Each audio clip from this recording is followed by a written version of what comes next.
Hey, what's up, everybody? We have Brandy Hollaway here today on the Championship Leadership Podcast, and she's with the Phoenix Factor. She's a fire starter mindset coach, and she's out of Virginia. We were just talking about the weather. We got 10 inches of snow, and she does not. So she she is lucky, and I am not. Snow is all right, but I don't know if I'm quite ready for it. So, how you doing? I'm doing great. Thanks for having me. And yes, I do. I do not envy you in the snow at all. Yeah, yeah. I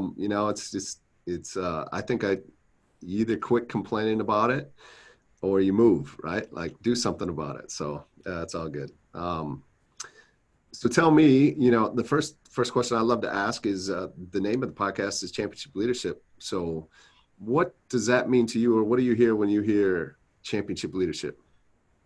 Well, I mean, obviously there's all kinds of leaders and styles of leadership, but I think a champion leadership is maybe someone that puts forth a lot more effort, goes with the grind and makes things happen. Yeah, yeah, totally. So talk to us just a little bit about yourself. What is the Phoenix Factor? And really maybe a little bit about your story and what has gotten you to where you are today. Like, what's the path been like? The Oh no, journey? I don't think we have that much time. I'm kidding. Come on. I'll give you the short version, right? So the Phoenix Factor actually came out of a lot of the things that I've gone through in life. But speaking of championship, leadership, I had a business way back when and failed miserably and realized that, I was really good at what I did. At the time I was in fitness and wellness, but I was not good at business. And ended up, at the same time becoming a single mom abruptly with an infant and a 3-year-old. So had a lot going on and went to the right people, got the support, the tips, the resources that I needed. And I decided to call my company the Phoenix Factor because I think it was important for people to understand, just like the Phoenix burns, rises from the ashes, you're going to do that as an entrepreneur, Mm-hmm. that you're going to fail. But, I learned that failing's actually good. Failing better and failing smarter and failing forward. That means you're learning and you're growing. And so I just started sharing that with a lot of people, got more into the coaching end of things and just started taking clients. So I got more into mindset, so even in fitness and wellness, they wanted to lose weight, but I'm like, why do you want to lose the weight? Because it's not really rocket science to eat healthy and exercise and all of those things. So Yeah, it's like, yeah, totally. Right. why are you not doing it?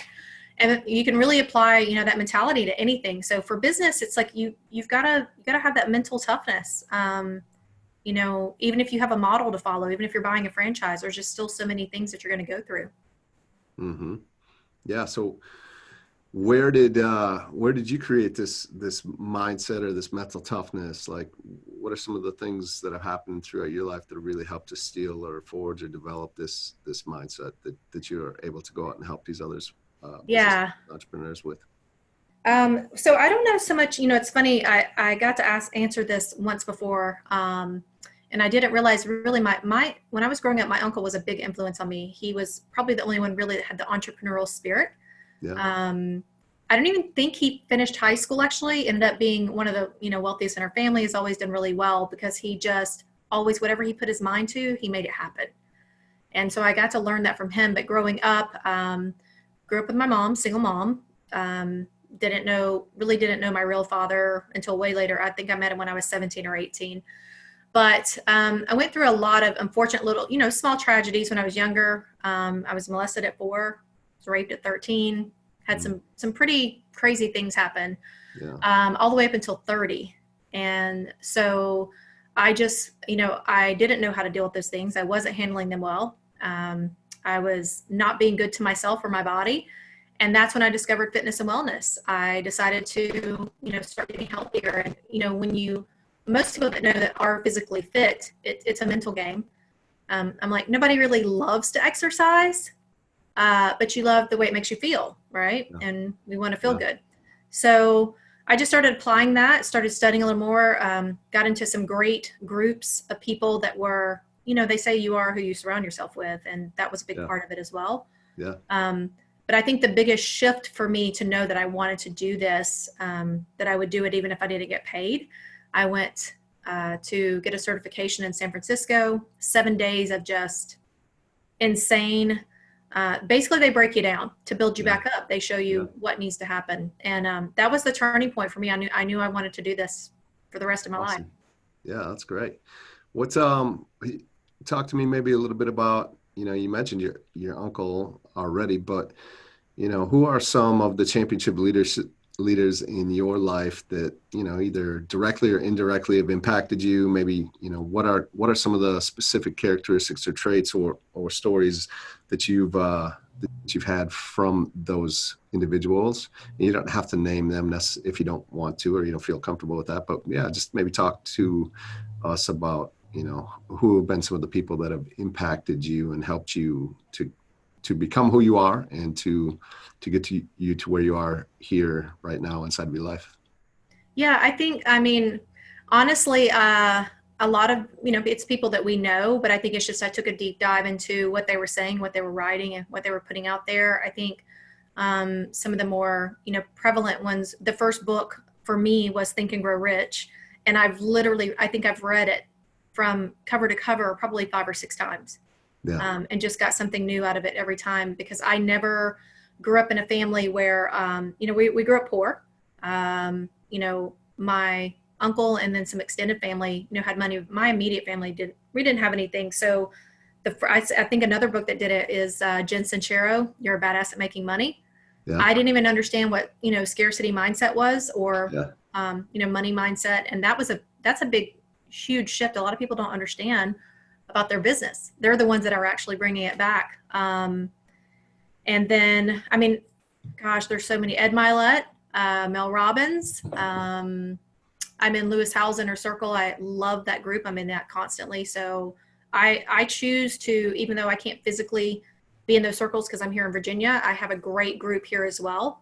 I have a group of women that are all entrepreneurs. We meet every month and we kind of have a deal. We have a deal with each other. There's, we say no pity parties.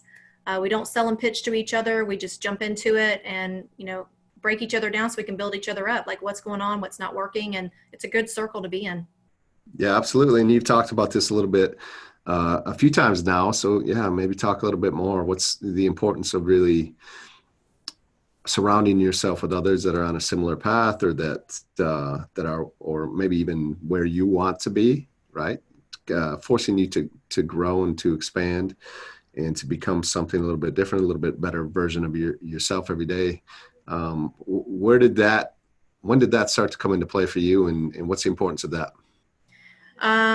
So I think back when that original training, when I went to San Francisco, because what I learned was, for lack of better words, you kind of want to be the dumbest person in the room. You've got to be allowed to be challenged. You've got to be allowed to let somebody call you out on your crap, because that's the only way that you're going to really get where you want to go.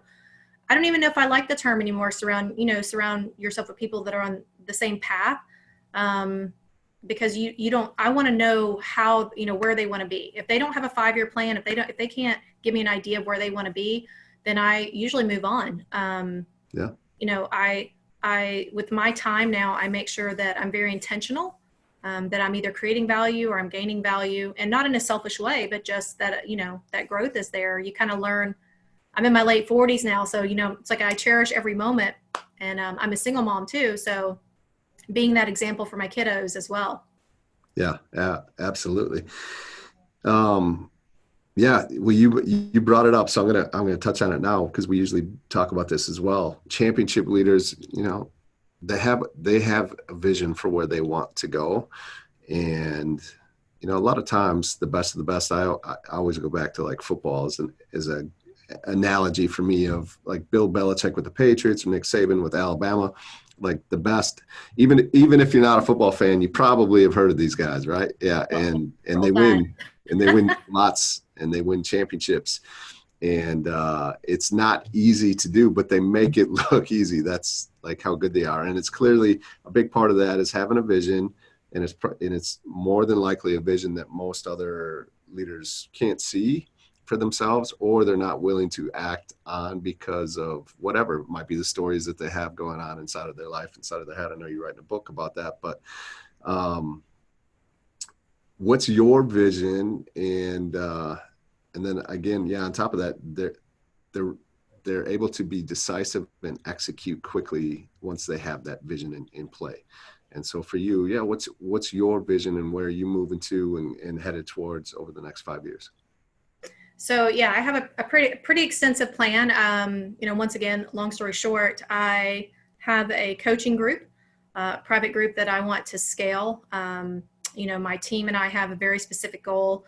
I'm not going to spit out numbers because those aren't important today, but we have a very specific goal to hit. I actually have, you of course can't on this call, we can't see, but I have a dollar bill that I keep pinned in front of me and it says make it 1 million by 2023. Okay. So we work on site with companies as well. So those are our larger high price tickets that we bring in, and then our group. And then I mentioned my book to you before we started, which is just a personal project, but I think it's important. And it's being said more now, but I think it's important for leaders to truly show, I don't care how strong a leader you are, there's still a weakness you're working on. There's still something you need to grow on. I think you're always growing. I say if you're not growing, you're dying. Mm-hmm. So for me, I really want to get that book out and spread the word that, these things happen, but you can still make it through. It's just all about, like you just said, you have to make a decision the minute something happens, how you're going to handle it. You've got to learn to be proactive, not reactive. I love that you brought up Nick Saban because like I said, I grew up in Alabama. Yeah. My family is hardcore Crimson Tide fans. Yeah. But you do learn a lot from those games. And I was never an athlete, but let me assure you, anything I put my mind to, I got really good at it. Yeah. Yeah. Yeah. And that's a great attribute to have, right? Once you set your mind to it, you go and you make it happen, you learn, and you fall down, you pick yourself up and you keep moving forward until you've accomplished that goal, and then you readjust and keep going again, right? Reset. Right. What's you touched on some very personal things earlier as well, but I always like to ask the question of, we all have turning points or critical moments and decisions in our life where we could have very easily went down one path. And typically that's a path that most would think that you should go, or that's the safest route for you to go. Or, they just, again, coming back to vision, they don't have the vision that you do to see something differently.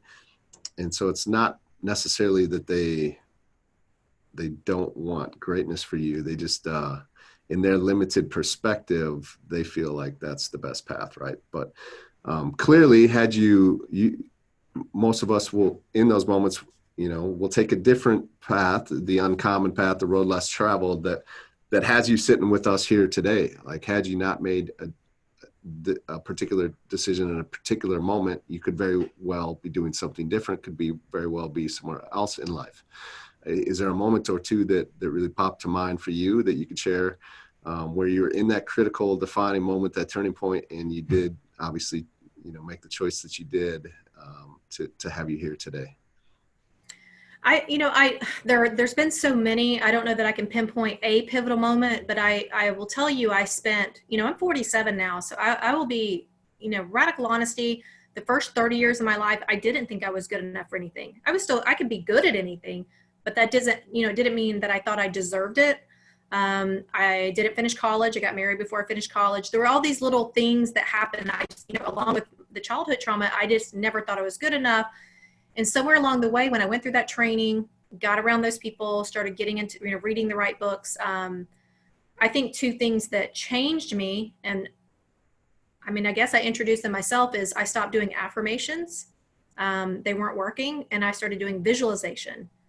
And I can't think of a day that's gone by in probably the last 10 years that I don't get up. I have it on a board every day. When I wake up, I read this board and I visualize, how do I want today to go? Like, what's the best possible outcome? Even if somebody comes into my day and tries to mess it up, or as I say, extinguish my fire. Yeah. And I think the other thing is just, keeping your eyes on the prize, as they say. It's easy. I am very guilty of squirrel syndrome, as they say, or shiny object syndrome, getting distracted in today's world. But I think, you have to decide as far as being to pivot and not quit, as far as those moments for me, I don't quit. I don't quit anymore. I keep going. So I think that was for me, and I don't know where I picked that up. I don't know what moment that was, but when things happen, I just learned to pivot. Yeah, I love it. And, not quitting. That's,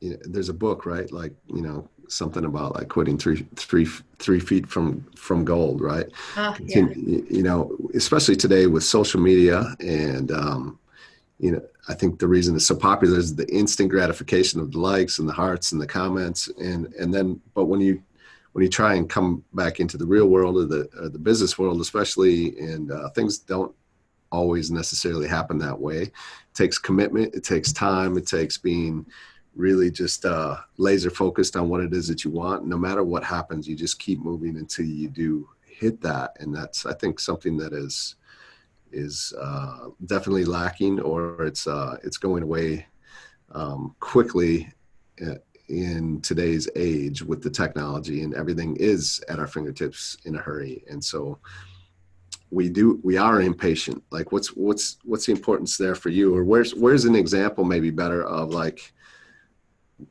where it didn't necessarily happen right when you thought it would or when you wanted it to, but you didn't quit and you continued to move and actually then did eventually realize the result that you were driving for. Yeah, I mean, well, and I think first of all, I think people really need to understand when they're not patient, what they're actually doing to themselves.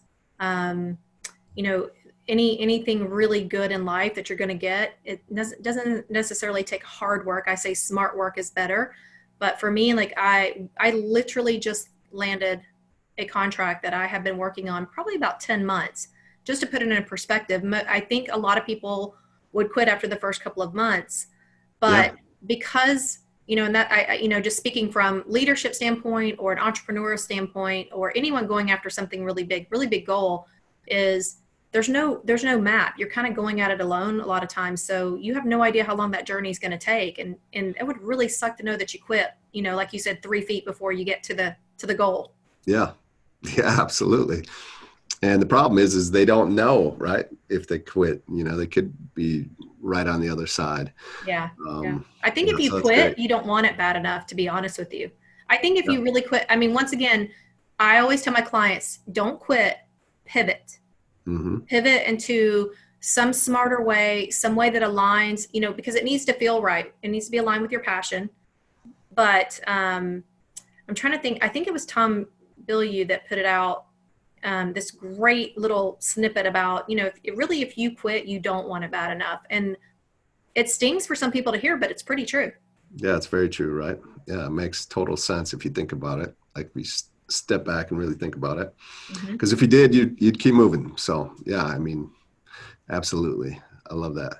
What's what's one or two things that you could leave with the listeners as far as our listeners? I think they're very similar to us as far as being entrepreneurs, business driven, wanting to learn, wanting to get better, wanting to a podcast is a great way to surround yourself with others, because you might not know others in your day-to-day life that are wanting to grow. And so a podcast is a great way to find those people and put them in your life without having the actual personal relationship. So what are one or two things that you could give as advice or life, life principles that you live by that they could implement right away and help themselves move forward?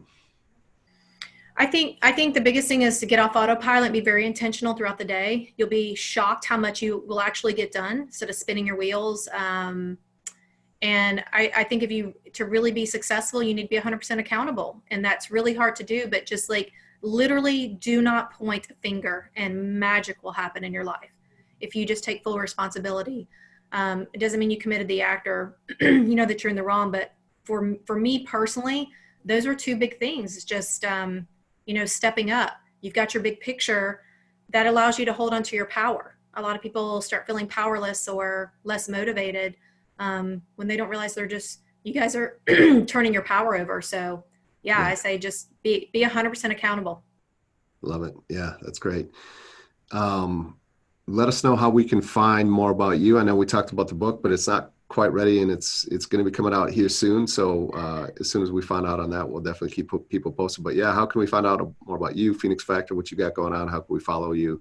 All that great stuff. Yeah, so of course, thephoenixfactor.com is our website, and where I'm on LinkedIn, Instagram, Twitter, Facebook. I'm experimenting with TikTok. I will admit I don't like it, but because I owe it to my clients to understand it. Me too. Um, Yeah, me too.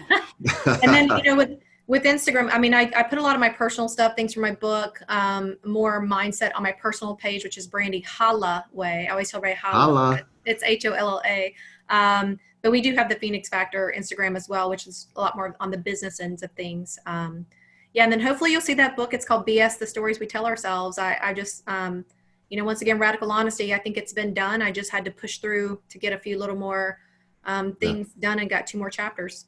I'm excited. I can't wait to get a hold of it. So, Yeah. yeah.